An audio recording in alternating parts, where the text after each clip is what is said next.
abra o teu entendimento e tire do teu coração toda preocupação, que você esteja atento à exposição da palavra neste momento, tanto aqui quanto em casa. Deus amado e querido, estamos aqui nessa manhã, Pai, porque te amamos. Estamos aqui porque o Senhor nos resgatou. Estamos aqui, Deus, porque o Senhor deu sentido à nossa vida. Tantas situações que nós estamos vendo, Deus, não só no nosso país, mas no mundo. Pessoas desesperançosas, pessoas que não sabem para onde vão, não sabem sobre o futuro. Mas nós, Pai, tanto este grupo aqui, quanto aqueles que estão em casa, quanto todos aqueles que te servem, nós sabemos para onde vamos. Nós sabemos aonde passaremos a eternidade. Por isso nosso coração se enche de alegria. Enquanto isso, Deus, não ocorre, enquanto o Senhor não nos chamar, enquanto não nos encontrarmos contigo para vivermos essa eternidade que já começou, usa as nossas vidas aqui nesta terra, neste lugar, Deus, para que outros possam ter o mesmo privilégio que nós temos, para que outros possam te conhecer e para que a nossa vida, Pai, seja um testemunho vivo, para que pessoas possam querer conhecer o Senhor como nós te conhecemos.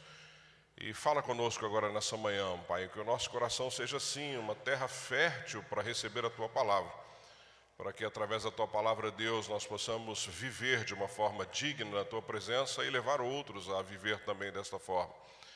Peço que tire toda distração, Pai, não permita nenhuma distração, não permita preocupação, não permita que estejamos vagueando o nosso pensamento, mas que estejamos atentos a ouvir a Tua voz. Eu oro e te agradeço, Pai, em nome de Jesus. Amém, amém, amém, querido. Sente-se, por favor, tome o seu lugar, procure não se levantar, a não ser que seja necessário durante o tempo da exposição da palavra, tá bom? O tema da minha mensagem essa semana, como somos governados. Tanto poderia também aí ser uma pergunta, né? Como somos governados? Você tem ideia de como somos governados? Ou mesmo uma afirmação. E o texto que eu vou usar está em 1 Pedro, no capítulo 4, verso 11, depois eles vão projetar para você aí na tela. 1 Pedro, se você quiser já ir abrindo a tua Bíblia, 1 Pedro, capítulo 4, verso 11, e a minha expectativa nessa manhã é que a exposição da palavra possa trazer clareza à tua vida e possa te ajudar a tomar as decisões segundo a palavra e segundo aquilo que Cristo nos ensinou, e não segundo a sociedade ou conceitos humanos, e sim segundo a orientação do próprio Deus para mim e para você. Pedro, então, quando escreve esta carta, a primeira carta de Pedro, quando ele escreve essa carta aos cristãos judeus perseguidos naquele momento. É uma carta específica para um povo que estava sendo perseguido. E nós sabemos que a perseguição, ela pode causar, e eu anotei aqui, tanto crescimento quanto a amargura na vida cristã. A perseguição pode trazer as duas coisas. Nós conhecemos países aí que o evangelho cresceu assustadoramente em função da perseguição, mas ela também pode trazer a amargura, depende da situação que você encara, o que está acontecendo ali naquele momento. São duas situações que podem ocorrer.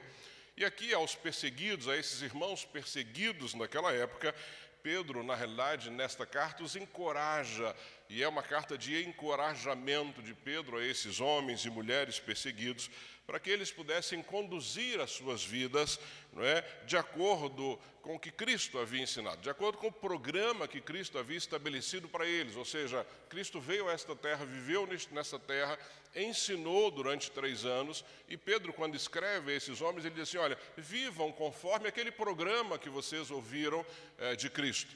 E, na realidade, o mesmo encorajamento para nós, para mim e para você, nos dias de hoje. Nós temos um programa que foi traçado pelo Senhor e nós devemos seguir esse programa, e é isso que Pedro, então, está falando àqueles homens naquela época, homens e mulheres espalhados e perseguidos.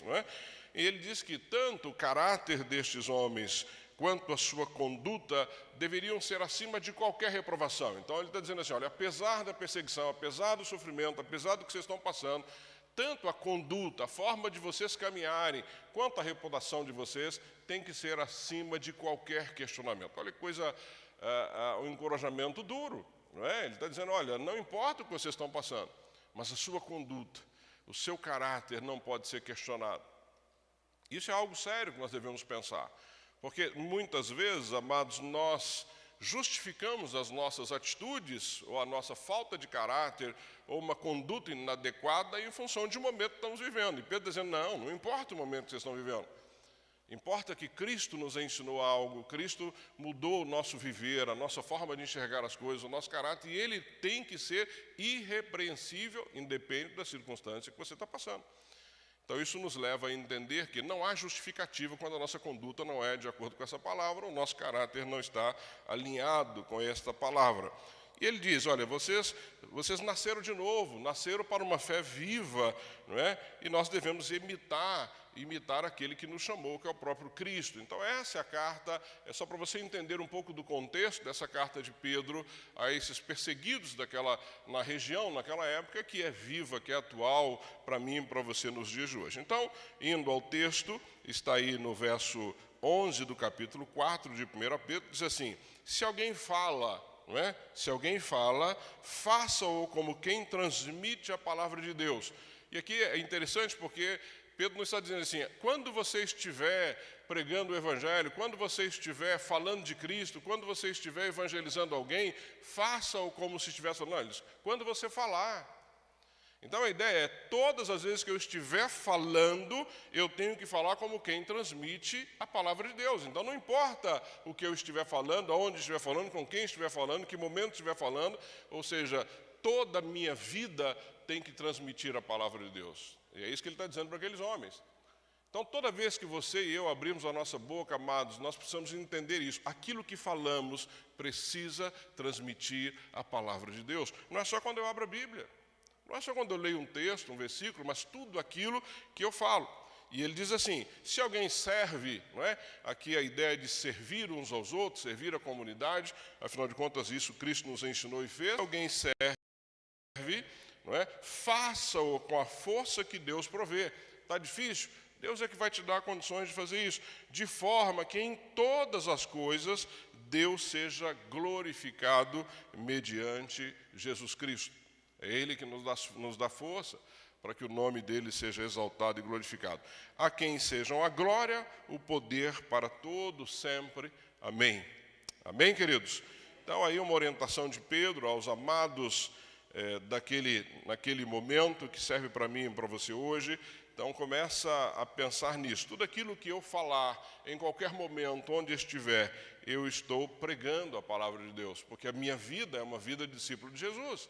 A minha vida é de um seguidor de Cristo. Então, quando as pessoas me ouvem sobre qualquer assunto, eu preciso falar como se estivesse pregando a palavra, como se estivesse ensinando essa palavra. Afinal de contas, a minha vida e a sua vida precisa ser conduzida por essa palavra. Se ela é conduzida por ela, tudo aquilo que eu faço, né, vai estar espelhando essa palavra, espelhando de acordo com essa palavra. E o tema de hoje, sobre governo, e eu quero tratar especificamente sobre isso, e eu oro para que ao final desta mensagem você possa entender e tomar as suas decisões de forma bíblica. E eu em nenhum momento vou estar dizendo para você para fazer isso ou aquilo. Essa escolha é sua, ela cabe a você e é você que presta contas de cada escolha que você fizer, tá bom? Então, olhe para a minha mensagem de hoje como uma orientação, como uma forma de você talvez clarear algumas coisas que você não tem aí muito claro na tua mente, mas são decisões que você precisa tomar. Eu trouxe algumas informações do nosso passado, não tão passado assim, mas do nosso passado para entendermos, depois vou entrar no conceito da palavra de Deus para você. A primeira slide que eu quero te mostrar é um pouco da história, né, da nossa história, da história do Brasil, uma história que começa, pode colocar para mim, Milena, a história que começa lá em 1964. Nós tivemos uma situação em 1964 muito clara, que foi o golpe militar. Em 1º de abril de 1964, o golpe militar derrubou o presidente João Goulart, né? E aqui eu não lembro do golpe, afinal de contas eu nasci 1º de fevereiro de 64. Então eu nasci exatamente no ano que ocorreu, mas lembro do período do regime militar e tudo aquilo que aconteceu no Brasil. Então é só para nós entendermos, nós tínhamos uma democracia, essa democracia então a partir de um golpe em 64, ela é derrubada e nós passamos a viver um período no Brasil que é o chamado regime militar, um regime onde os militares tomaram o poder. Inicialmente a ideia deles era por um curto espaço de tempo e isso durou alguns anos, durou 2 décadas e um pouco mais. Então é importante nós entendermos essa caminhada, que ela, na realidade, o regime militar durou até 1985. Então, de 64 a 85, nós somos comandados por um regime militar no nosso país, com uma série de coisas que todos vocês, ou a grande maioria, ou se não todos, já estudaram, alguns viveram isso, alguns viram isso de perto, mas faz parte da nossa história e tem tudo a ver com o que eu quero orientá-los nesta manhã. Depois você vai ter aí algumas manchetes de jornais daquela época. Você vai ter uma da Folha de São Paulo que diz assim: violento conflito entre polícia e estudantes em Brasília, e aí Edson é sepultado. Foi o estudante que morreu exatamente numa das manifestações contra a ditadura militar daquele período. Ou seja, não só ele, mas inúmeras pessoas morreram a partir daí, porque vocês conhecem lá o AI-5, né, um ato institucional que dava, então, a este governo o poder de prender pessoas sem muita averiguação, sem um processo criminal e assim por diante. Isso perdurou durante todo o regime militar. Tem algumas outras cenas que eu separei de pessoas na rua sendo caçadas e espancadas. Isso ocorreu em todo o nosso país durante todo o regime militar. A próxima tela, que eu quero que você relembre, 83 e 84, aí começou, então, nós tivemos uma eleição indireta. E os mais antigos vão lembrar que Tancredo Neves, então, foi eleito de forma indireta, não é, por um colégio eleitoral daquela época, e próximo de tomar posse, ele, então, adoece, falece, e José Sarney, então, toma posse como presidente do nosso país. Primeiro presidente de forma indireta. Ainda não era o voto popular, era algo de forma indireta, e ele toma, então, a cadeira de presidente e começa a governar o nosso país naquele momento. E aí começa todo o movimento para que nós, eu e você, e os daquela época, tivessem, então, acesso ao voto. Então, começou todo o movimento no Brasil chamado voto direto, as pessoas pedindo para votar em seu presidente, pessoas pedindo para escolher quem iria governá-los e não uma escolha de um colégio eleitoral. Isso, então, todo o país, e aí você tem cenas dessa época, o país, então, se levanta, o povo vai para a rua e pede para que houvesse, então, eleições diretas e não mais indiretas. Eu resgatei um panfletinho que está na próxima tela para você, bastante interessante daquela época, que diz assim: eu quero votar para presidente. É um panfleto que, claro que eu não tive acesso a ele, mas está aí na internet, e ia dizer: vem exigir seu direito do grande comício das diretas. Eu estava convocando o povo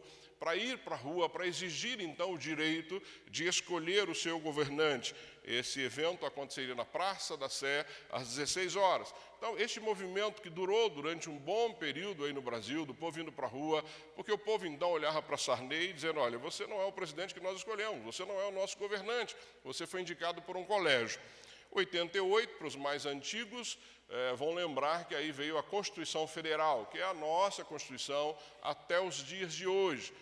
Foi, então, escrita uma nova Constituição, Ulisses Guimarães se tornou aí o símbolo dessa Constituição, onde esta Carta Magna ditava as regras que nós deveríamos seguir nos próximos anos, ou seja, é a lei máxima do país, e 88, então, esta Constituição ela é aprovada e ela passa, então, a vigorar a partir daí.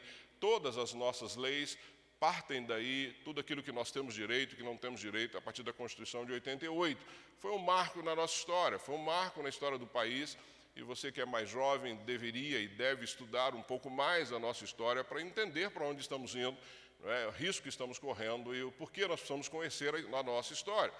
Depois de 88, a Constituição sendo, então, escrita e aprovada, depois de um trabalho, nós temos a eleição de Collor de Mello, primeiro presidente eleito em voto direto no Brasil em 1990.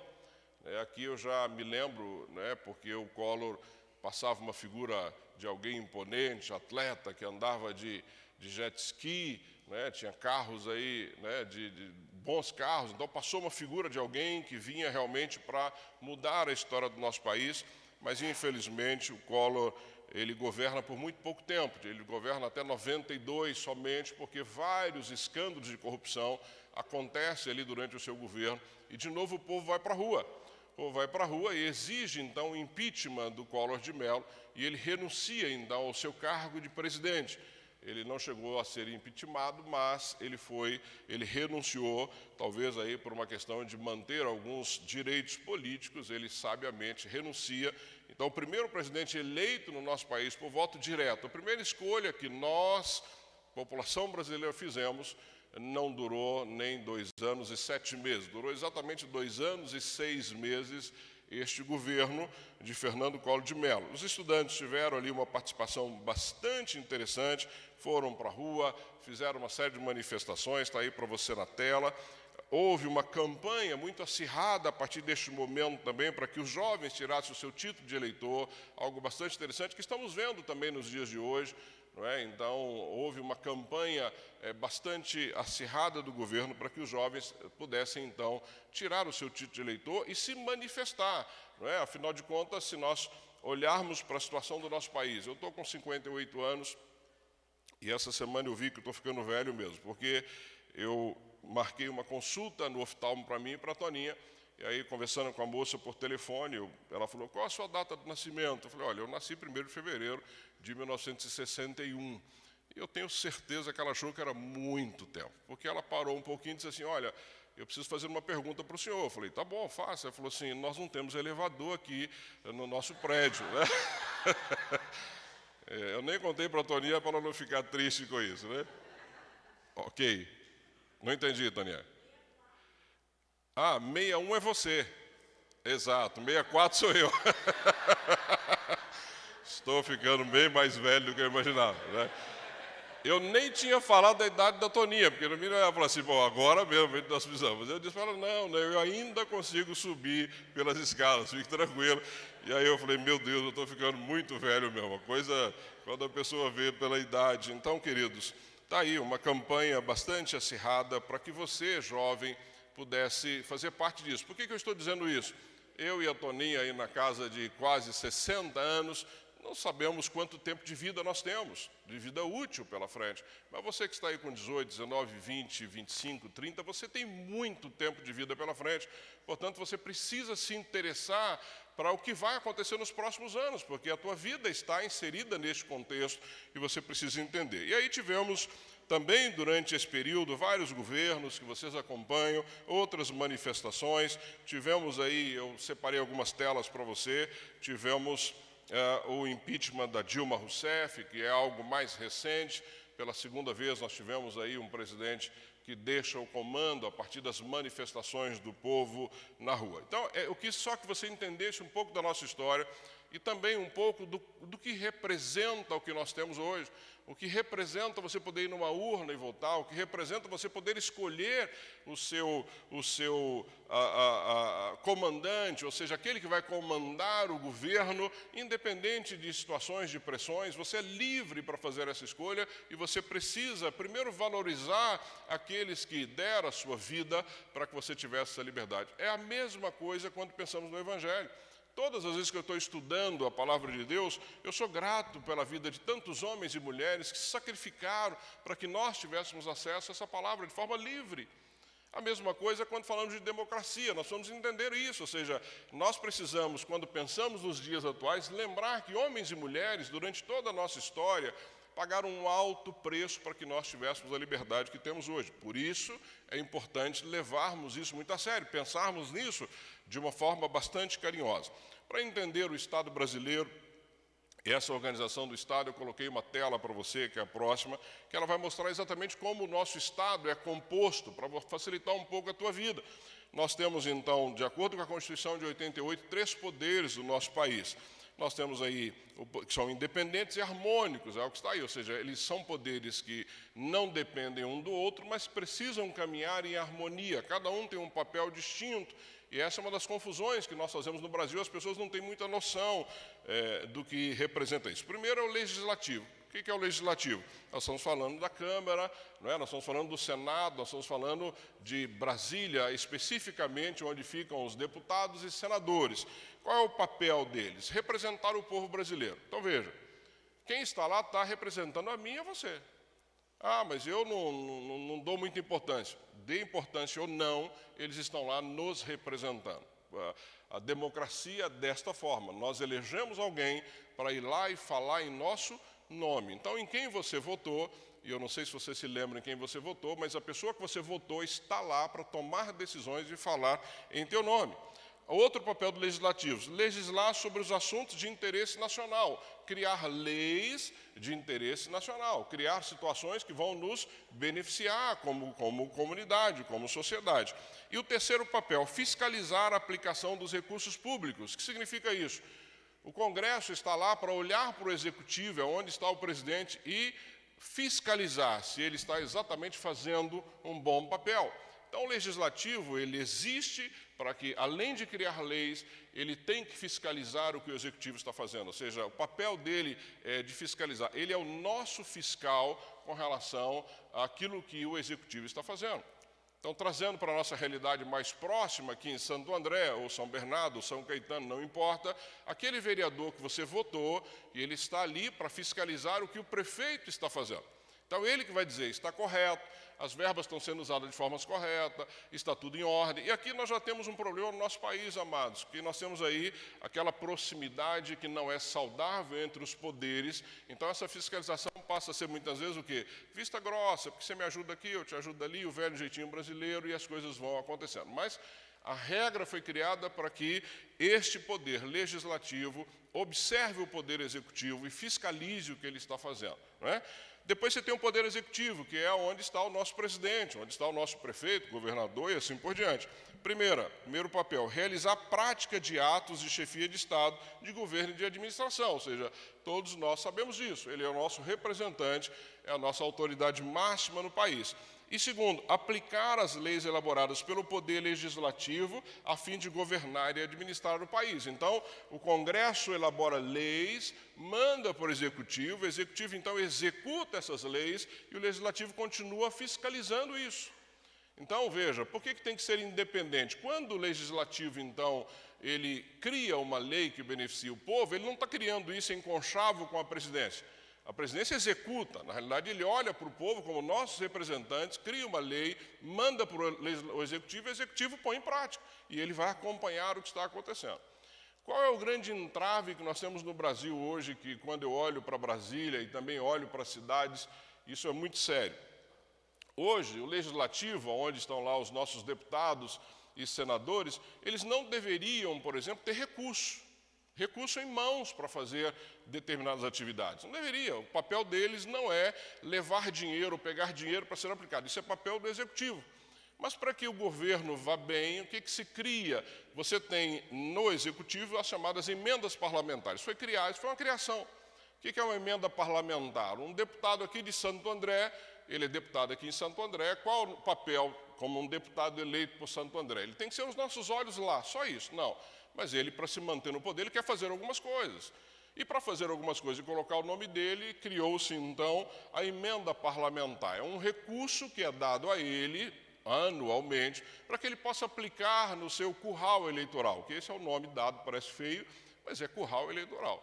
Né? Então, ele traz para cá, ele ajuda a fazer uma ponte, ele ajuda a fazer não sei o quê, ele calça uma rua, põe o nome dele lá, a placa dele lá, e ele vai, com essa emenda parlamentar, ele vai se mantendo em evidência.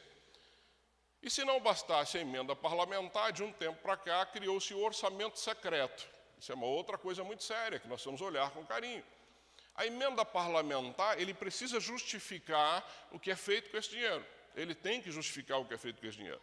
Mas eles não estavam satisfeitos com isso. Então, eles criaram o chamado orçamento secreto, que é muito maior do que a emenda parlamentar. E ele não precisa justificar o que é feito com o dinheiro. Olha que coisa absurda. Então, o orçamento secreto, ele recebe esse dinheiro, ele pode aplicar, não estou dizendo que ele vai ser imoral no uso desse dinheiro, não estou aqui para dizer isso. Mas ele, quando ele não tem como justificar, ele não tem por que justificar, ele pode fazer o que ele quiser, ele pode desviar esse dinheiro para aquilo que ele entender.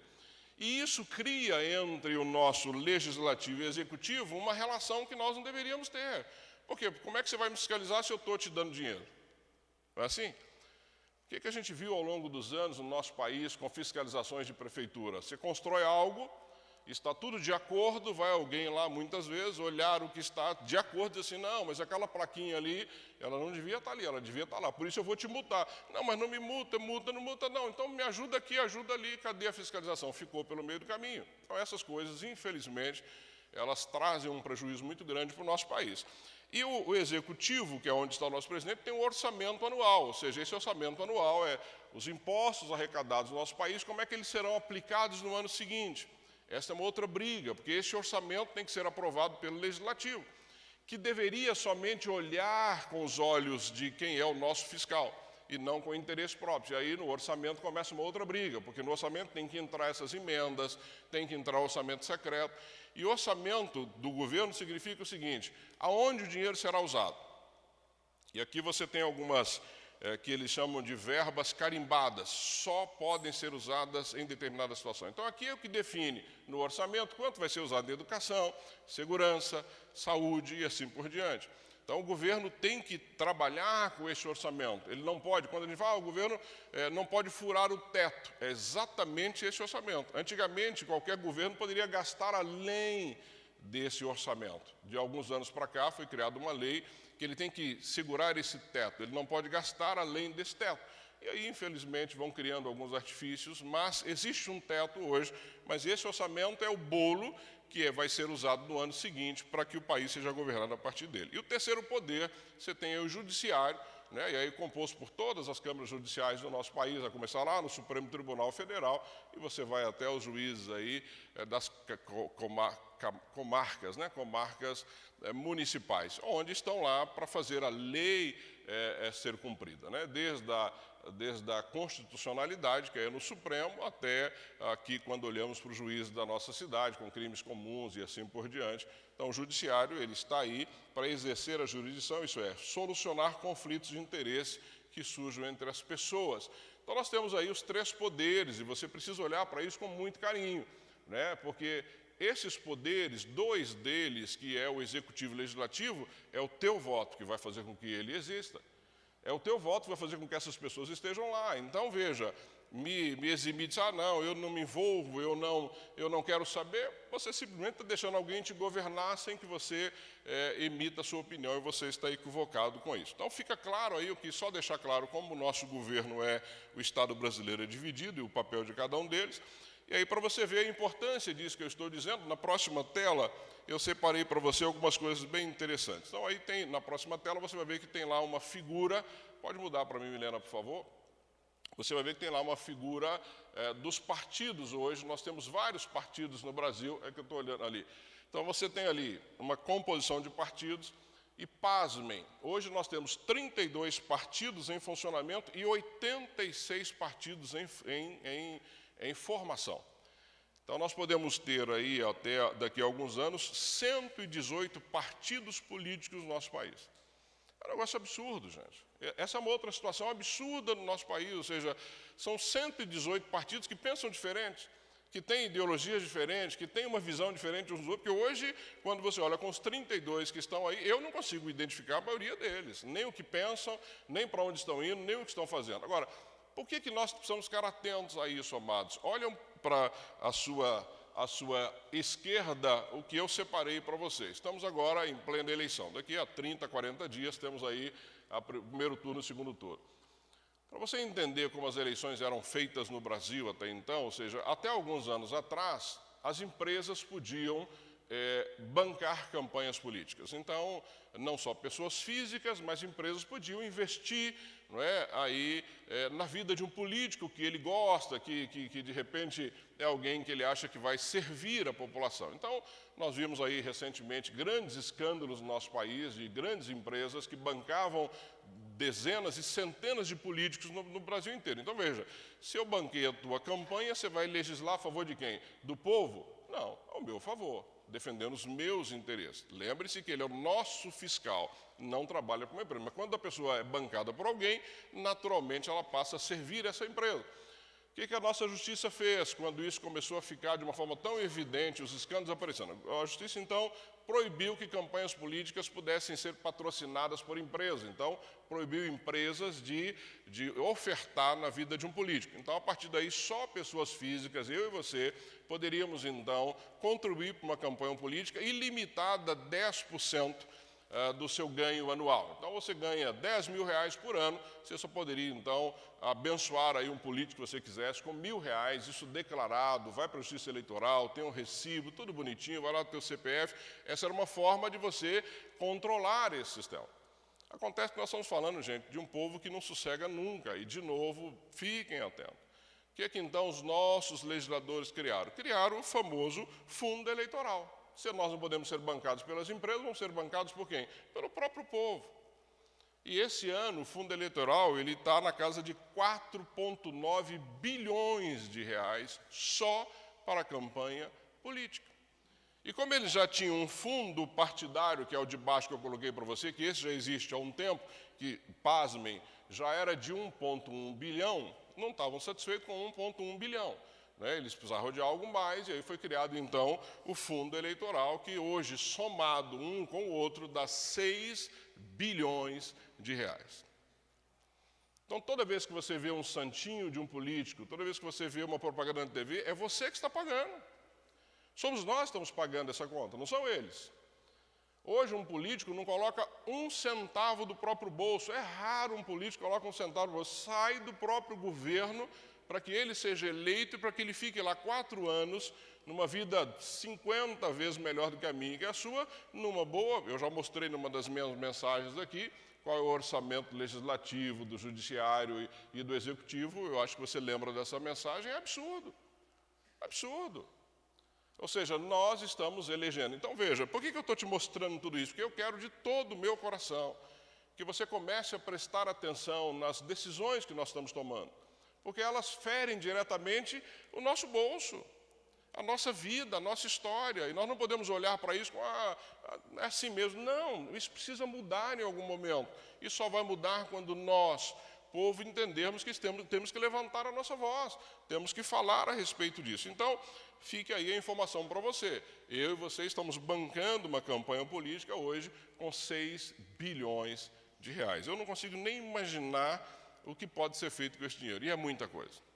Eu fico imaginando em casas populares, quantas 1.000 casas poderiam ser construídas neste momento no nosso país para pessoas aí necessitando. Eu vi agora uma notícia essa semana que me deixou triste, parece que eles já resolveram que o AC Camargo deixaria de atender o SUS. Amados, quem sabe e acompanha pessoas com câncer aqui, sabe o que significa AC Camargo. AC Camargo hoje é o que há, um dos melhores hospitais do mundo, não é, no tratamento do câncer.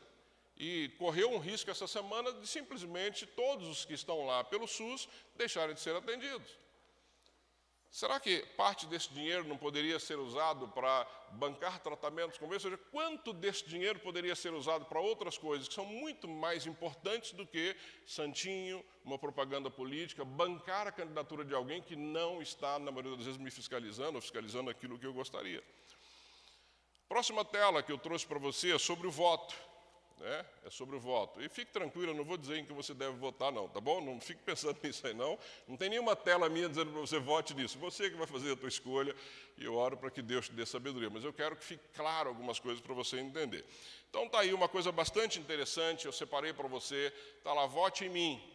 Então, eu quero que você entenda o porquê que o teu voto é importante, e o quanto ele pode estar sendo usado para eleger outras pessoas que você nem imagina. Então, eu separei para você. Então, existe uma nota de corte chamada quociente eleitoral. O que é isso? Quociente eleitoral é quantos votos um partido precisa para eleger um deputado, um senador, um vereador e assim por diante. Então, o que significa isso? Então, você tem lá votos válidos dividido pelo número de vagas, e aí você tem o quociente eleitoral, que é a primeira tela. Todos os votos, exceto brancos e nulos. Então, aqui já cai uma tela que eu vou mostrar para você, que o voto branco e nulo ele não tem nenhum sentido, você só está perdendo aí. Então, para a direita, cada vez que o partido atinge o quociente eleitoral, ele conquista uma vaga na Câmara. Então, por exemplo, se o quociente eleitoral é 10.000 votos, então 20.000 votos ele coloca 2 deputados lá na Câmara de Vereadores. Ou seja, quanto maior for a soma de votos de um partido, maior é a chance desse partido eleger mais candidatos. E aqui qual é a estratégia hoje que muitos partidos usam no Brasil? E você vai ver isso na prática e tem visto nos últimos anos. Então está lá, cria um personagem cômico e improvável. Eu lembro do Tiririca. Tiririca é um caso típico. Não é porque eu vi o palhaço, não, mas foi um caso típico que aconteceu na nossa campanha política. Então, está lá, vendo a ideia de um voto de protesto. Né? Vote neste, porque o que o Tiririca falava? Ele dizia que... Como é que é? Ficou, está vendo? Ficou tanto que ficou na nossa mente essa frase terrível. É isso que nós estamos... Então, cria lá alguém fictício, vende a ideia de um voto de protesto, a pessoa vai lá e vota nessa pessoa protestando, né? Eu vou protestar, então vou votar em tal lugar. Gente, teve estado aí que votaram em macaco. Né? Não, é incrível como tem, e como nós estamos perdidos nisso. Né? E ele continua, a soma dos votos do partido é o grande e os corruptos se elegem. Então está lá, 40 mil votos teve lá o voto de protesto. Dividiu por 10 mil votos, ele elegeu, além dele, mais 3. É isso que acontece no nosso país quando chamamos de voto de protesto. Então, o que eu tenho que entender? Quando eu voto no João, eu quero eleger o João. Isso já foi tentado mudar no nosso país várias vezes, eles não conseguem. Por quê? Porque os partidos usam isso. Os partidos usam isso. Então, tome cuidado se você vai protestar, escolha em quem você vai protestar, porque o teu voto de protesto pode estar levando várias pessoas a estar lá sem que você saiba. Talvez vocês tenham acompanhado algumas notícias nos últimos anos, quando um candidato é cassado. Né? Isso aconteceu aí durante esse período eleitoral. Então, um candidato eleito está lá, tomou posse, um deputado, ele foi muito bem votado, ele tomou posse, mas descobriu-se lá alguma coisa, ele é cassado. Junto com ele, 2 ou 3 caem. Por quê? Porque foram esses eleitos a partir do voto dele. E quando o voto dele é perdido, perde-se também quem foi na rabeira. Então, tome cuidado, porque às vezes você fala assim, poxa vida, mas fulano teve 500 votos. Isso acontece muito aqui nas câmaras de vereadores. Ah, mas fulano teve 500 votos e o outro teve 3 mil e não foi eleito. Porque o de 3 mil estava num partido que não fez o quociente. Aquele de 500 estava no partido que juntou uma grande quantidade de votos e ele foi. Então, quando você olha lá, você acompanha isso, você vê lá a quantidade de votos que cada um teve, quem realmente chegou até a cadeira, você se assusta. Porque você fala, poxa, mas como é que alguém pode ter chegado lá? Nós temos situações no Brasil hoje de pessoas com 150 mil votos que não estão em Brasília e pessoas com 30 mil votos estão lá. Quem teria mais representatividade? Aquele que teve 150 ou que teve 30 mil? Mas em função do quociente eleitoral, aquele é eleito. Então tome cuidado só para você entender o que o teu voto significa. A próxima tela fala sobre isso. Voto nulo e voto em branco. Não serve para nada, queridos. Anular o teu voto ou votar em branco não adianta nada, porque o quociente ele é feito menos os votos brancos e nulos. Então, quando você vota branco ou nulo, você está jogando no lixo o teu voto. Então, quando você vota de forma a protestar, não é o correto, e também quando você vota branco ou nulo, simplesmente o teu voto é descartado, porque a nossa justiça eleitoral ela só computa os votos válidos. Eu lembro que a eleição passada, e pode pôr a próxima tela, que é o voto consciente, criou-se e hoje a gente tem que tomar muito cuidado com as notícias que surgem nos nossos grupos e assim por diante, de que se tivesse 50% de votos nulos ou brancos, a campanha era cancelada. Isso não existe. Se 70% da população não votar, os 30% que votaram vão eleger a pessoa que está lá. Esse é o fato. Então, o seu voto é seu, pessoal, e você deve valorizar isso. E deve valorizar mesmo. Então, por isso que eu coloquei voto consciente. Não venda, não troque, não negocie. O voto é um dos maiores símbolos da democracia, é um direito que você não pode desperdiçar. Pense seriamente nisso, você não pode desperdiçar. A próxima tela, e já entrando no nosso meio, no meio evangélico, cristãos evangélicos, aí também tem uma tela que mostra a quantidade de denominações, parece até partido político, né, gente? A quantidade de denominações que nós temos no Brasil hoje, amém, que tenham muitas e que pregam o evangelho. Mas está aí só para você ter uma ideia de quantas denominações, e com certeza já tem mais do que isso, nós temos hoje no Brasil. Né? Não somos só batistas, não. Tem várias denominações e um povo sério que está aí e que nós temos que valorizar. A próxima tela eu trouxe atual para você entender qual a faixa etária hoje do nosso país. Então você tem lá a faixa etária de eleitores. Olha que interessante. De 16 a 24 anos temos 13% dos eleitores. 25 a 44 anos, que eu acho que a maioria de vocês que estão aqui está aí com 40%. Então, se olhar para este público aqui, 40% dos eleitores do nosso país estão nessa faixa etária entre 25 e 44. Então, veja a importância do que eu estou falando aqui. Não é? Se eu for lá para a faixa etária de 45 a 69, que é onde eu estou, 36%. Acima de 70, que acho que é só o Mário e a Verinha aqui, não é isso? Mas só vocês dois estão aí na casa de 9% dos nossos eleitores. Então, a faixa de 25 a 44 hoje é a que compõe o maior número de eleitores, só para você ter uma ideia do panorama hoje. O crescimento, eu tenho uma tela que mostra, essa já não é uma tela atual, mas ela mostrava aí que nós, evangélicos, chegaríamos agora em 2020 como 50% da população de eleitores. Não somos 50% ainda, né? Somos um número menor, mas era um crescimento projetado aí no passado, mas hoje, na próxima tela, mostra que nós somos em torno de 31% da população brasileira hoje votante. Então, 30% hoje, ou 31% dos evangélicos, talvez 31% dos eleitores brasileiros hoje são evangélicos. Mas se você considerar 50% de católicos e 31% de evangélicos, nós somos 81% dos votantes desse país cristãos, com princípios desta palavra, não é? Princípios desta palavra. E os demais aí compõem as outras áreas, só para você entender. E aí você vai entender por que hoje o nosso voto é tão disputado. Eu não sei se você acompanha as notícias, mas essa semana mesmo eu cansei de ouvir isso. Fulano vai aqui, fulano está atrás do voto. O nosso voto hoje, gente, é um voto de extremo valor. Nós estamos decidindo campanhas e é por isso que você também tem que ficar muito atento a isso. Eu trouxe uma outra pesquisa interessante sobre uma quantidade até pequena de jovens que foram entrevistados na Assembleia de Deus e Sara Nossa Terra. Olha essa pesquisa aí que interessante. E aí vai aqui uma palavra para os nossos jovens. Fiquem atentos ao que está acontecendo.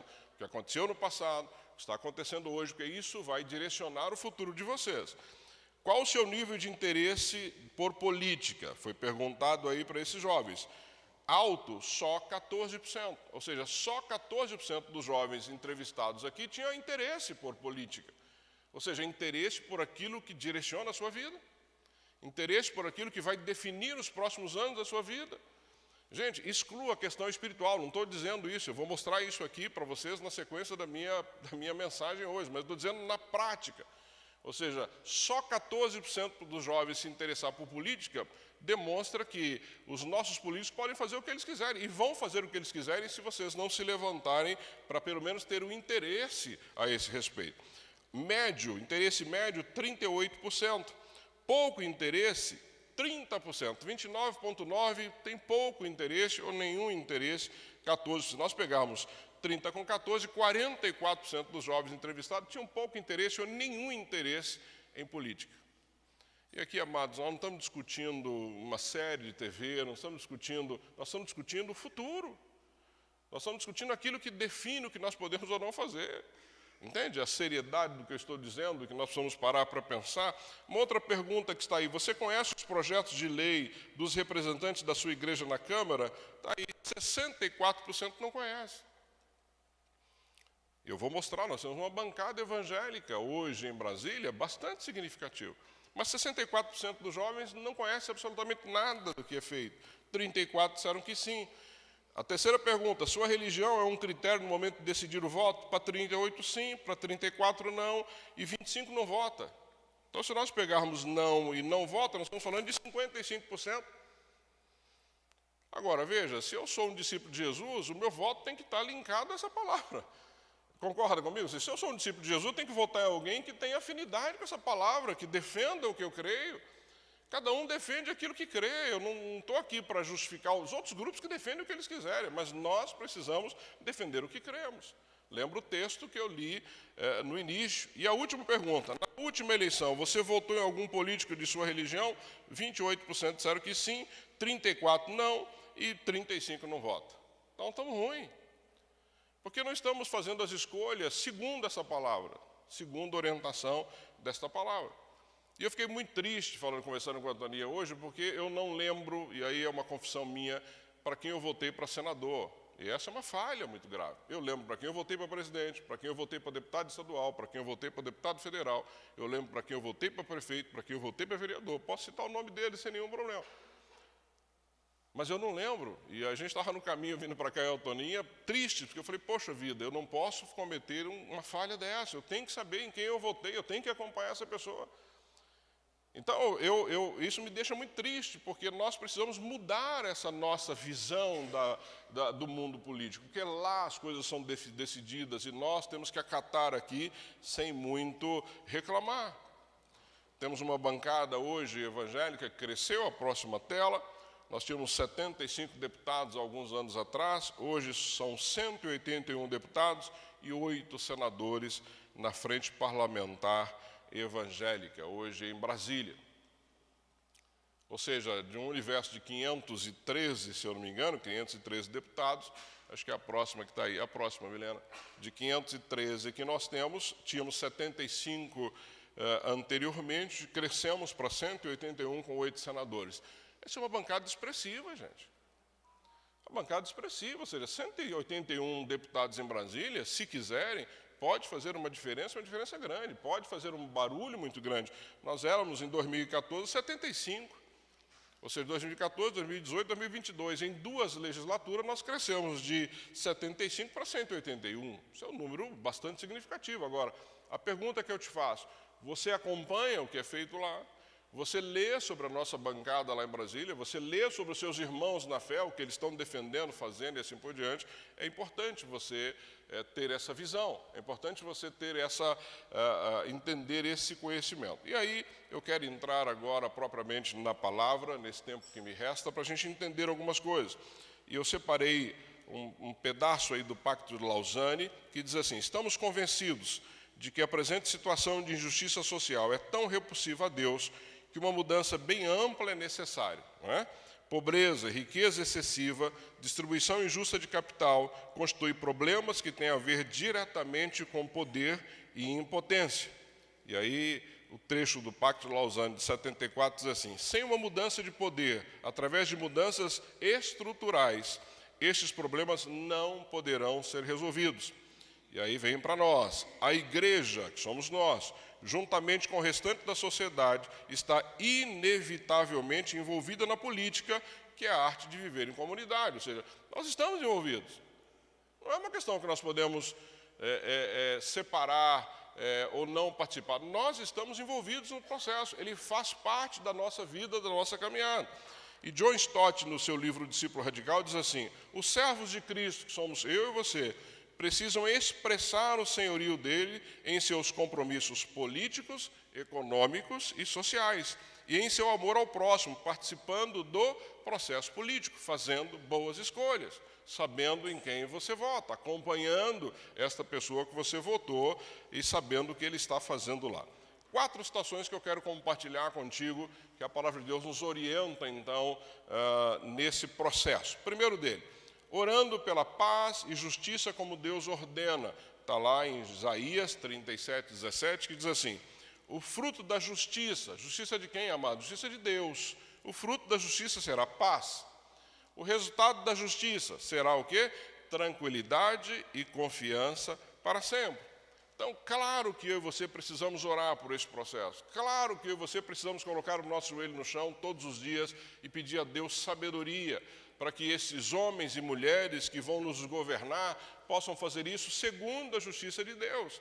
Então esse é o meu papel, esse é o papel enquanto igreja, orar para o que está acontecendo, olhar para o que está acontecendo no nosso país e dobrar o nosso joelho e falar: Senhor, dê sabedoria a mim, aos meus irmãos, ao povo brasileiro, para que façamos boas escolhas de homens que realmente vivam a Tua justiça, que conheçam a Tua justiça, que pratiquem isso, que levem isso muito a sério. Então, o primeiro ponto que eu e você temos que guardar, depois dessa longa introdução que eu dei para você entender o quanto é importante isso, é isso: orar pela justiça como Deus ordena. Como Deus ordena. Esqueça a justiça que homens falam sobre ela. Olhem para a justiça de Deus. E é isso que nós vamos orar, para que essa justiça se estabeleça nesta terra. O segundo ponto que você precisa compreender, aí está em Gálatas, no capítulo 6, eu vou estar lendo, mas é educar o povo cristão. O que eu estou fazendo aqui nessa manhã, amados, é parte dessa educação. Educar o povo cristão nas questões morais. Isso a gente tem feito, eu tenho feito isso longamente aqui na igreja, através da palavra. Não é? Eu tenho procurado educar vocês em questões morais durante todas as minhas mensagens, mas não é só isso. Educar o povo cristão nas questões morais e políticas envolvidas, esclarecendo sua visão e levantando suas expectativas. Foi o que eu fiz aqui nessa manhã. O que eu fiz essa manhã aqui é abrir os seus olhos. É para que você entenda onde estamos, para onde estamos caminhando, o que devemos fazer, qual é o nosso papel. Quando alguém falar para você assim, olha, eu não me interesso por isso, você diz, você está errado. Porque se você não se interessa, as pessoas estão nos governando, é a partir dessa falta de interesse que eles não são cobrados. Que nós não fazemos nada. Ou seja, então eu preciso trabalhar isso. Gálatas 6:7 diz assim, não se deixe enganar, de Deus não se zomba, pois o que o homem semear, isso também colherá. Então, se você não participa do processo, não acompanha, não adianta reclamar. Ah, mas o negócio está complicado. Tá. Você também, nem a escolha que você deveria fazer, você fez. Você não parou para analisar o que você estava fazendo. Amados, eu trabalhei muitos anos nessa área e, na véspera da eleição, os candidatos distribuem os santinhos de todo jeito. Aí. Vocês sabem, isso agora é lei, proibiu, graças a Deus. Mas não era muito comum você estar indo votar e um monte de santinho no chão? Quantas pessoas pegavam o santinho ali na hora para votar? Isso era muito comum. Eu, durante muitos anos, muita gente me liga na véspera da eleição e diz assim, pastor, em quem você vai votar para deputado? Em quem você vai votar para vereador? Eu cansei de fazer isso.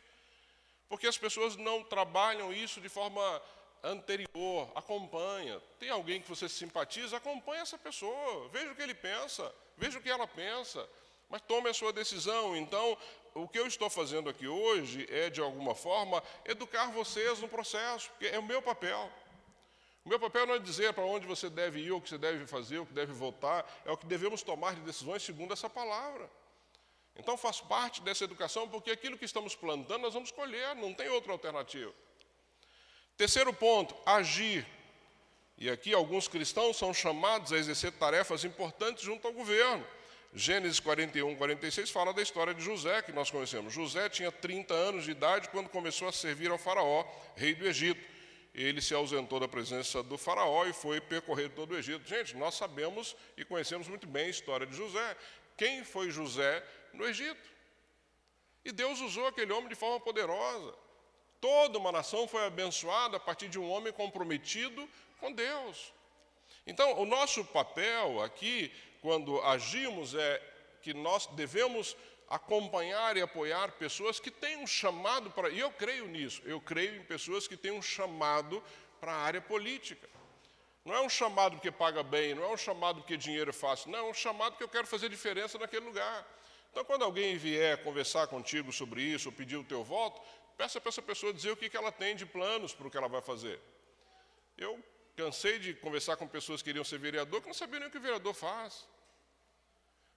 Então, uma das formas de você passar a sua régua é converse com a pessoa. Por que você quer se candidatar a esse cargo político?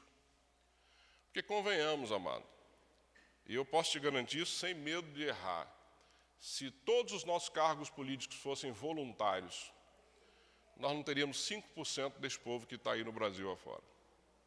Não teríamos. Ou se os salários fossem baixos, ou se as condições fossem ruins, ou se eles tivessem que viver às suas custas. Existem países por aí que o primeiro-ministro mora na sua própria casa, dirige o seu próprio carro. Existe países na Europa que um deputado vai trabalhar de bicicleta, como um cidadão como outro qualquer. Ele não tem absolutamente nada de diferencial para um outro qualquer. Mas nós criamos no Brasil uma elite, a elite da elite da elite. Então nós precisamos tomar cuidado com isso.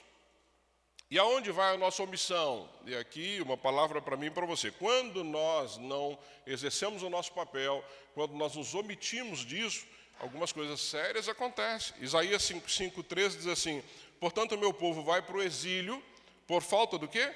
De conhecimento. A elite morrerá de fome e as multidões de sede. E aqui era uma profecia do que ia acontecer com o povo de Israel, e aconteceu.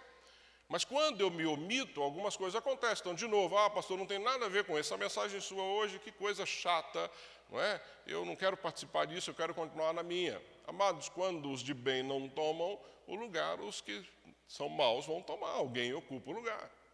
E eu coloquei só algumas coisas que estão acontecendo na atualidade com relação, infelizmente, à omissão. E aqui, amados, de novo, cada um faça suas escolhas. Eu não estou dizendo que, eu estou dizendo que as nossas escolhas precisam ser segundo essa palavra. Quem quer fazer escolhas segundo o seu próprio jeito de pensar, cultural, aí é problema delas. Uma das coisas que eu separei, que hoje tem sido muito evidente no nosso meio, está lá a ideologia de gênero. Isso está crescendo no Brasil afora, está crescendo nas instituições de ensino, nos materiais didáticos, a gente está acompanhando isso. Se você quiser acompanhar um pouco mais, vá a fundo nisso, leia a respeito. E essas pessoas só estão impondo algumas coisas porque a lei permite. Percebe o que eu estou dizendo? Ou seja, quando nós não nos importamos, aqueles que se importam fazem diferença. Então, veja, aquilo que nós não cremos como algo que vem de Deus, e de novo, as pessoas façam as escolhas que quiserem, eu sempre disse isso. Aqui eu não estou questionando se a pessoa, o que ela escolhe. O que ela escolhe é o que ela plantou, não é o que ela semeou, é o que ela vai colher. Mas nós vamos fazer escolhas segundo essa palavra. E nós vamos falar daquilo que não cremos, como falamos daquilo que cremos. Então, quando nós não tomamos o nosso espaço que nos cabe, com a importância que temos outros, hoje outros vão tomar esse espaço. E algumas leis serão aprovadas e vão ser enfiadas a goela abaixo, nós vamos ter que aceitar, porque nós não estamos fazendo nada. Entende? Nós não estamos demonstrando a nossa insatisfação com tudo isso que está aí. E Brasília, amados, lá as coisas são decididas. Eu lembro com a Tânia, foi quando eu conheci a Tânia, nós tínhamos uma batalha aqui, né, Tânia, contra a ideologia de gênero. E não era contra as pessoas, mas contra as ideias que estavam sendo propostas. O MEC lá foi barrado no MEC, depois foi barrado no governo, e isso veio para as prefeituras. E foi quando eu conheci a Tânia e a Cláudia. Porque existia um movimento para que a ideologia de gênero fosse implantada em todas as escolas da nossa cidade. E aonde nós fomos para resolver isso? Na Câmara de Vereadores. Qual foi o espaço que nós fomos discutir isso? Lá com aqueles que criam leis. E lá nós conseguimos barrar. De novo, tinham pessoas a favor, tinham pessoas contra. Nós mostramos a nossa posição e éramos maioria. A maioria vence. Entende por que nós não podemos ficar alheios a tudo isso? Então, o grupo que defende, eles vão continuar defendendo, e eles estão certos na defesa que eles fazem. Eles acreditam nisso. E eles vão continuar defendendo. Qual tem que ser a nossa oração? Para que Deus abra os olhos, para que as pessoas percebam uma vida segundo essa palavra. Mas o nosso papel aqui, que foi o primeiro lá, é orar por essas situações e defender aquilo que cremos. Amamos as pessoas, queremos, não é, que elas um dia encontrem Jesus e respeitamos as suas escolhas de vida. Eu hoje tenho aprendido isso, eu respeito a escolha que as pessoas fazem, ponto. Porque quem é que vai prestar contas a Deus? Cada um vai prestar conta da sua vida a Deus. Outra coisa que nós, quando nos ausentamos, a próxima tela que eu separei, legalização das drogas é rejeitada pela maioria da população brasileira. E essa é uma pesquisa bastante recente. 70% da população é contra e 24% é a favor da legalização da maconha do nosso país. Agora, olha a próxima tela que interessante. Mesmo só 24%, eles fazem a marcha da maconha. E tem acontecido no Brasil. Então, amados, de novo, o que eu estou dizendo é que se nós não deixarmos claro aquilo que cremos, porque as pessoas que são contra ou que vivem uma vida diferente da nossa, eles estão deixando claro o que eles creem. Agora, nós estamos deixando claro o que nós cremos. Nós estamos deixando claro aquilo que nós aprendemos do Senhor Jesus, está aí, marcha para a maconha. Eles estão errados? Não. Ué, por que eles estão errados? Eles estão defendendo algo que eles acham que é certo. Você e eu podemos entender que não é certo, sabemos o porquê não é certo. Para mim, a maconha é a porta de entrada para outras drogas. E a gente cansa de ver situações aqui assim. Então, só que está aí. Eles estão na rua, eles estão fazendo barulho, eles estão gritando, eles estão no direito deles. Nós vivemos numa democracia. Uma outra coisa que eu coloquei aí, está aí a próxima tela, luta contra a violência à mulher. Está lá, o Brasil ocupa o 5º lugar no ranking mundial de feminicídio, não é? Que é um crime contra a mulher. Agora, me impressiona nós sermos o 5º país no ranking mundial, sendo que nós somos 85% de cristãos, evangélicos ou católicos. E eu não estou dizendo que as outras religiões não defendem isso, não. Estou mostrando aqueles que têm esta palavra como regra de fé e prática. Amados, quando é que os crimes contra a mulher vão diminuir no nosso país? Quando o evangelho for pregado de fato. Quando as pessoas se converterem de fato. Porque eu não conheço do nosso meio, e olha que eu estou caminhando com isso há muito tempo, eu não conheço. E olha que eu trabalho com aconselhamento, eu nunca vi um homem crente de fato bater numa mulher.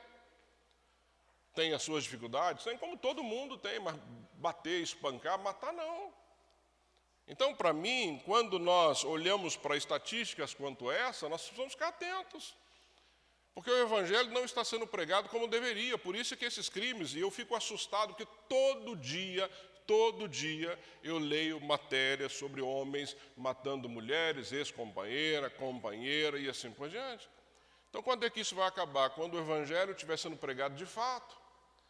Quando as nossas leis forem mais duras nesse sentido. Não é? Hoje a gente vê, a mulher foi lá e conseguiu uma proteção, como que é? Medida protetiva. Eu nunca vi uma medida protetiva parar um tiro, uma bala, uma facada, ou coisa assim. Não é? Isso só vai mudar quando a mente desses homens mudarem através dessa palavra, amados. Só vai mudar quando este homem entender que a mulher é um vaso mais frágil, que deve ser bem cuidada, protegida e respeitada, e não espancada. E esta palavra é que muda o coração e a mente do homem, não é a política pública, não é a lei, é esta palavra. Mas nós precisamos levantar a nossa voz contra isso, nós precisamos trabalhar para que mais e mais e mais pessoas possam conhecer de fato Jesus. Próxima tela fala sobre projetos, tá aí, projetos conservadores ameaçam direitos LGBTQIA+, no Congresso. É porque foi crescendo. Eu lembro quando eu comecei a acompanhar, era LGBT, agora cresceu. De novo, amados, eles estão defendendo o que eles creem, por isso é que cresce. E aqui eu não estou falando contra a pessoa, eles acreditam nisso. Eles acreditam que eles estão vivendo uma vida, a melhor vida que eles poderiam. Ok. Eu sempre vou respeitar as escolhas, mas eu creio que uma vida é segundo essa palavra. O que é pecado continua sendo pecado, isso não mudou e não vai mudar.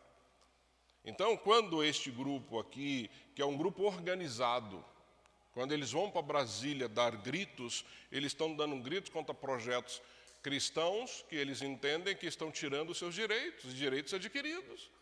É o caso da ideologia de gênero, é o caso da troca de nome, de tantas outras coisas que nós temos. Nós temos países hoje, amados, que uma criança, se quiser fazer uma mudança de sexo, a gente viu isso lá, Tânia, no Congresso, com 4, 5 anos, tem países por aí que o governo já autoriza, independente dos pais. E isso é política pública que é decidida nas assembleias do país. Então, nós estamos falando aqui sobre políticas que serão defendidas e são defendidas, que estão aí. Se nós não tivermos a nossa voz em homens que eu e você elegemos, nós vamos ficar sem defesa. Então, quando projetos conservadores ameaçam grupos, e eles não ficam parados, eles não ficam, tudo bem, não, eles vão para lá, eles vão para a rua, eles vão gritar. E, de novo, eles estão no direito deles, porque eles podem fazer isso, nós vivemos numa democracia. E se eles tiverem maioria lá, as coisas serão mudadas segundo aquilo que eles creem. Mas não, eu não me envolvo, viu, pastor? Eu estou aqui, não me meto nessas coisas. Não, mas essas coisas estão se metendo na sua vida. Nós vamos sempre ter esse respeito, e eu sempre vou enfatizar isso aqui, mas precisamos defender aquilo que cremos, ponto. Nós cremos de outra forma. E hoje parece que nós temos que engolir aquilo que não cremos, porque tudo é... Não, nós podemos dizer aquilo que nós não cremos. Eu posso defender aquilo que eu não creio, amém? É um direito que eu tenho, um direito desta palavra. É um direito constitucional, a Constituição de 88 me garante isso. E eles podem defender o deles. Qual o problema? Isso é democracia.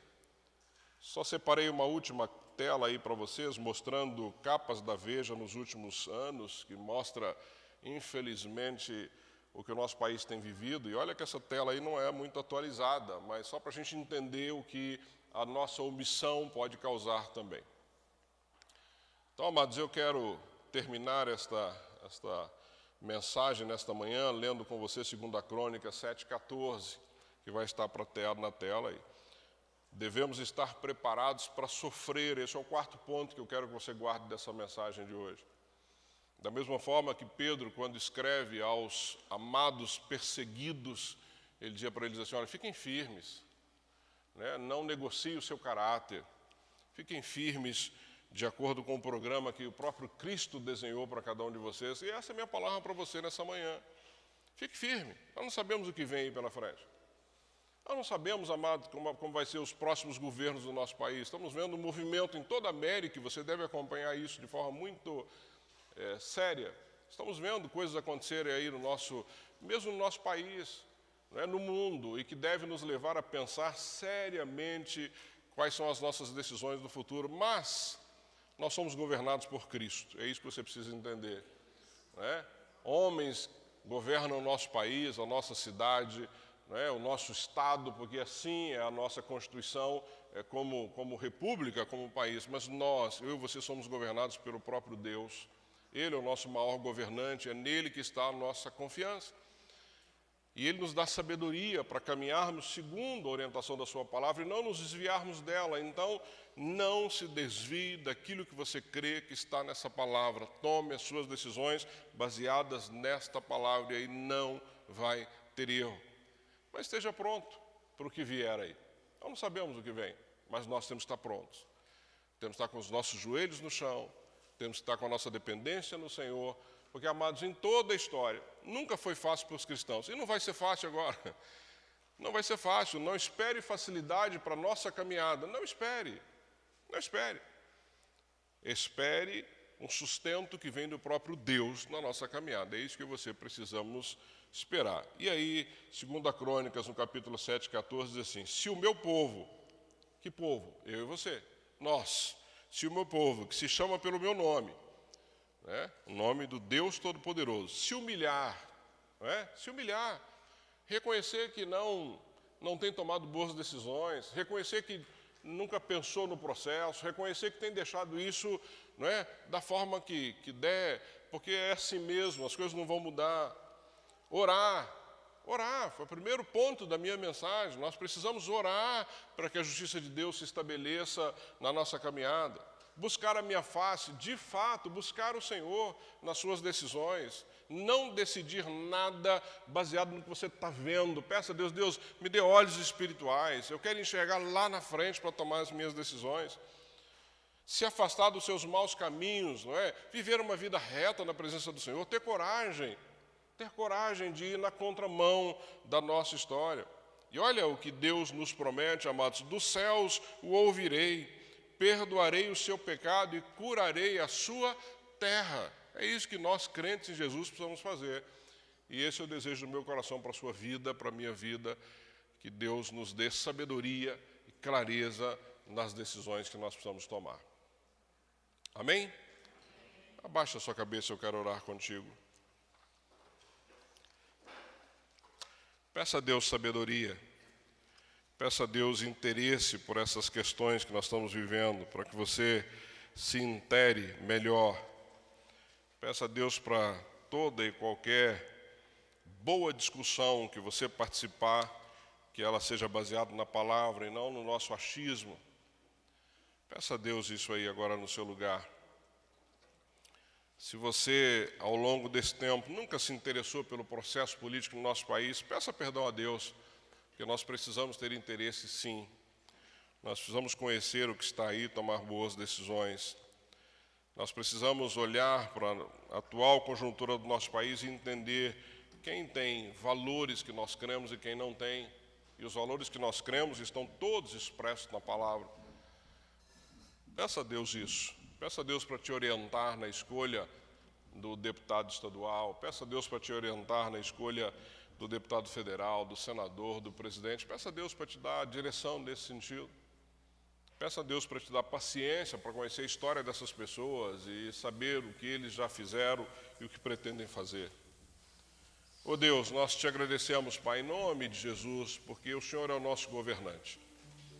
Que bom ter um Deus que não é pego de surpresa em momento nenhum, que conhece a história do início ao fim, que criou a história, que sustenta a história. Como é bom sermos governados pelo Senhor, Pai. Nós queremos continuar sendo governados pelo Senhor. Mas o Senhor define homens e mulheres que governam sobre as nossas vidas com leis, na organização da sociedade. Por isso, Pai, nós precisamos e dependemos do Senhor para que as nossas escolhas sejam escolhas corretas. Nós possamos escolher, Deus, homens e mulheres que têm valores com os que nós temos, homens e mulheres que de fato creem no Senhor, que têm temor ao Senhor, que querem governar, Deus, não para benefícios próprios, mas governar para o povo, no cuidado com o povo, que a tua justiça seja estabelecida a partir disso, Pai. Homens e mulheres que tenham isso no coração. Pai, nós vivemos num país que homens e mulheres têm pensado no seu próprio interesse. Temos vivido num país, Deus, na área política de mentira atrás de mentira. Deus, isso tem entristecido o nosso coração. Homens que fazem promessas só para ganhar votos e quando estão no poder não fazem absolutamente nada daquilo que foi prometido. Pai, enche Brasília, enche ali o Congresso, o Senado, enche aqui no nosso estado de homens e mulheres, Deus, que temem ao Senhor de fato e que não se envergonhem do seu Evangelho, que não vão fazer conchavos, Deus, para que as coisas possam acontecer, que sejam dispostos de fato a pagar o preço, a um preço, Deus, muito alto para aqueles que estão dispostos a pagar, inclusive com a própria vida, em muitos casos, como nossos amados no passado fizeram. Mas livra-nos, Senhor, de homens e mulheres que estejam interessados somente no seu bem-estar. Livra-nos, Senhor, de lobos em pele de ovelha. Abre o nosso entendimento, Pai. Nos dê clareza, nos dê, Deus, uma visão espiritual, que possamos enxergar muito além. Ajuda-nos, Pai, a orientar outras pessoas. Ajuda-nos, Pai, a entender que esse processo é nosso, que nós precisamos fazer parte dele, nós precisamos conversar sobre ele, nós precisamos questionar, Deus, e buscar na Tua Palavra a resposta para tudo aquilo que precisamos, que ela tem resposta, não só para a nossa vida financeira, matrimonial, mas também para a área política, Pai. Ajuda-nos nisso como igreja, ajuda-nos nisso, Pai, como povo Teu aqui nesta terra, que nós, Comunidade Batista Bethesda, possamos ser uma voz, Deus, profética nesse país, que nós possamos ser uma voz profética, Deus, no meio daqueles que não creem em Ti, que nós possamos, Deus, no nosso caminhar, nas decisões que tomarmos, que o nosso caráter seja irrepreensível. Portanto, Pai, ajuda-nos nisso, ajuda-nos a orar, ajuda-nos a nos humilhar, ajuda-nos, Pai, a nos converter dos maus caminhos, livra-nos, Pai, de uma vida que traga, Senhor, desgraça ao Teu nome, que traga, Deus, que as pessoas possam olhar para nós, homens e mulheres, de uma forma diferente do que não pessoas que têm um temor ao Senhor. Livra-nos de sermos uma igreja, Deus, que afasta as pessoas do Senhor. Ajuda-nos nisso, Pai. Ajuda-nos nisso, ouça a nossa oração nessa manhã, ouça a oração do Teu povo nessa manhã, nos ajuda, Deus, a sermos um diferencial nesta terra. Pai, que esta palavra, Deus, tenha entrado nos nossos corações, que ela possa permanecer, que nós possamos olhar para o que vai acontecer nos próximos dias, Deus, de uma forma diferente, entendendo que todo este processo também está nas Suas mãos. E o Senhor usa a vida de cada um aqui, Deus, para que aquilo que o Senhor ensinou seja estabelecido no nosso país. Eu oro por sabedoria pelo povo, pela família Bethesda. Oro, Deus, para que as coisas se tornem claras para nós. Oro para que cada um faça, Deus, a melhor escolha, segundo a Tua Palavra e a sua própria consciência. É assim que eu oro e Te agradeço, Pai, em nome de Jesus. Amém. Amém. Amém, queridos. Que Deus abençoe vocês.